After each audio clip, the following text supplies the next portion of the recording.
Type on a path tool, no default shortcut. Type টুলের সাথে similar হওয়ার কারণে এটাকেও টাইপ টুলের সাথে গ্রুপ বা সেট আকারে দেওয়া হয়েছে। টাইপ অন এ পাথ টুল শুধুমাত্র পাথের উপর লেখার জন্য ব্যবহার করা হয়। পাথ বলতে সাধারণত রাস্তা, কিনারা বা কোনো শেপের প্রান্তকে বোঝানো হয়। আমি যদি টাইপ অন এ পাথ টুল নিয়ে এই সার্কেলের পাথের উপর ক্লিক করি, তাহলে দেখেন আমি পুরো পাথ দিয়ে লিখতে পারবো। এবার আর আমি ভিতরে লিখতে পারবো না, আমার যে সার্কেলের যে প্রান্ত আছে, কিনারা আছে, এটার মধ্যে আমি লিখতে পারবো। আমি সেম ভাবে একটা রেক্টেঙ্গেল নিয়ে যদি ট্রাই করে দেখেন,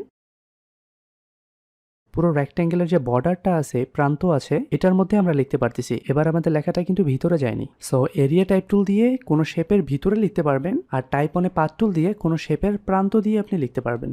এবার এখানে কিছু জিনিস খেয়াল করেন, এখানে কিছু লাইন আছে। একদিকে একটা সিঙ্গেল লাইন আছে, আরেকদিকে দুইটা লাইন একসাথে আছে। যেখানে দুইটা লাইন একসাথে আছে, এটা হচ্ছে এরিয়া। এই সার্কেলের কোন জায়গা থেকে কোন জায়গা আপনি চান যে আপনার লেখাটা থাকুক।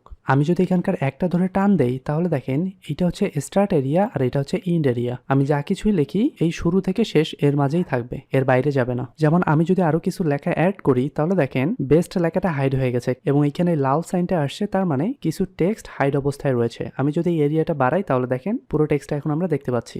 আর সিঙ্গেল যে লাইনটা আছে বা হ্যান্ডেলটা আছে, এটা দিয়ে আমরা পুরো টেক্সটটাকে এরিয়া সহ একসাথে মুভ করতে পারবো। এই টেক্সটটা কিন্তু এখন বর্ডার থেকে বা প্রান্ত থেকে বাইরের সাইডে আছে, রাইট? আমরা চাইলে সিঙ্গেল হ্যান্ডেলটা ধরে এটাকে ভিতর দিকে ঢুকাতে পারবো, মানে পাথ থেকে আমাদের লেখাটা এখন ভিতর দিকে যাবে। আমি এটাকে যদি নিচে নিয়ে আসি, তাহলে দেখেন ইট লুক নাইস। আবার টেক্সটটাকে সিলেক্ট করে যদি প্যারাগ্রাফ থেকে সেন্টার অ্যালাইন করে দেই, তাহলে পারফেক্টভাবে সেন্টার হবে। সো এই হচ্ছে পাথ অন এ টাইপ টুলের কাজ। এরিয়া টাইপ টুল দিয়ে আমরা কোনো শেপের ভিতরে লিখতে পারবো, আর path on a type tool দিয়ে কোনো শেপের পাথে বা প্রান্তে বা বর্ডারে লিখতে পারবো।